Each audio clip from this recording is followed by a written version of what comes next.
Pulso Latino es presentado por Discover it for yourself. Frisian Flag. Esto es Pulso Latino con Alejandra Forero. Le damos la bienvenida a todos nuestros televidentes a una emisión más de Pulso Latino. Agradecemos por su sintonía. Estuvimos conversando con Ángelo Peralta, hijo de uno de los colombianos que hace más de 2 años fueron asesinados en Oranjestad. Su lucha en contra del gobierno de Aruba hizo que este joven le ganara la batalla a la justicia de este país. Pero algo de lo que está seguro es que exige una disculpa pública por los hechos ocurridos en cercanías de Renaissance Marketplace. El hijo de uno de los colombianos que fueron asesinados por parte del equipo de arresto hace más de 2 años, le contó a Pulso Latino cómo fue el proceso que han pasado después de esta trágica noticia. Toda la lucha que este joven tuvo que pasar, no solo por el dolor que le generó la muerte de su padre, sino por todo el proceso legal y penal que tuvo que llevar para esclarecer los hechos de la barbarie y sevicia, según él, de la muerte de su padre en Aruba. En ese momento iniciamos una lucha directa contra el Ministerio de Justicia de Aruba, en cabeza de su ministro Arthur Dowers, que ha sido la persona que más, obstáculos le ha colocado a la investigación. Inicialmente, en aquel entonces, el procurador general de Aruba, el señor Taco Stein, dio las primeras declaraciones en donde pedía una investigación seria e imparcial contra lo que había sucedido, porque esas 2 personas no tenían armas en su poder. Coincidencialmente, luego de esas declaraciones, el señor Taco Stein fue despedido y asumió en el Ministerio Público el hoy fiscal general, el señor Peter Blanker. Y junto con Peter Blanker, Arthur Dowers, construyó la cantidad de mentiras con las que quisieron distraer la atención de lo que había sucedido. En diferentes oportunidades ha venido a la isla a reunirse con el abogado que llevó el caso, pero también a reunirse con el gobierno de Aruba para que rectifiquen el error cometido.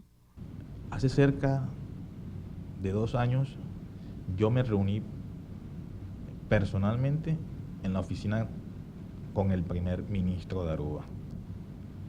En esa reunión estuvo el cónsul de Colombia y luego de enseñarle el video de las cintas de seguridad, el video completo, el primer ministro se levantó y me pidió disculpas por lo que se había cometido. Él aceptó en esa reunión una torpeza del cuerpo policial de Aruba. Él aceptó que había una equivocación. Como lo había denunciado el abogado David Koch, quien tomó en encargo todo el proceso de la muerte de Benjamín Castro Aguirre, de 32 años, y Alcides Peralta, de 55, a manos del cuerpo de arresto de la isla, se habla de una indemnización de más o menos 1 millón de florines, algo más de $512,000. Nosotros estamos haciendo unos cálculos que esto asciende, esto está por encima del 1 millón de florines. Nosotros aún no hemos definido, no tenemos el dato exacto de cuánto sería el monto de la indemnización. Ángelo Peralta siempre se ha mostrado firme en su posición de defensa en este caso.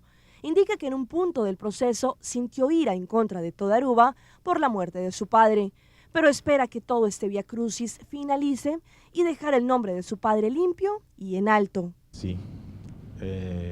Y cada vez que vengo a Aruba y paso por Renaissance, yo recuerdo lo que sucedió. Eso es algo que con lo que voy a tener que vivir toda la vida. En mi familia a veces tratamos de no hablar del tema, de no ver los videos, porque verlos me regresa a tener que vivir nuevamente lo que sucedió aquel día. Pero nosotros, a nivel de familia, no recordamos esta fecha como la fecha más importante para mi padre. Nosotros tratamos de recordar otras fechas, momentos felices que vivíamos con él. Esa es la parte con la que nosotros nos quedamos. En el fondo, y al inicio de esta historia, yo venía y a todos los miraba con sed de justicia, y para mí el pueblo de Aruba en general era el culpable. Hoy en día yo tengo grandes amistades en esta isla, personas con las que me siento a almorzar y a reír, y en medio de mi dolor yo aprendí a perdonar. Y para nosotros eso es, digamos, lo más importante, el perdón.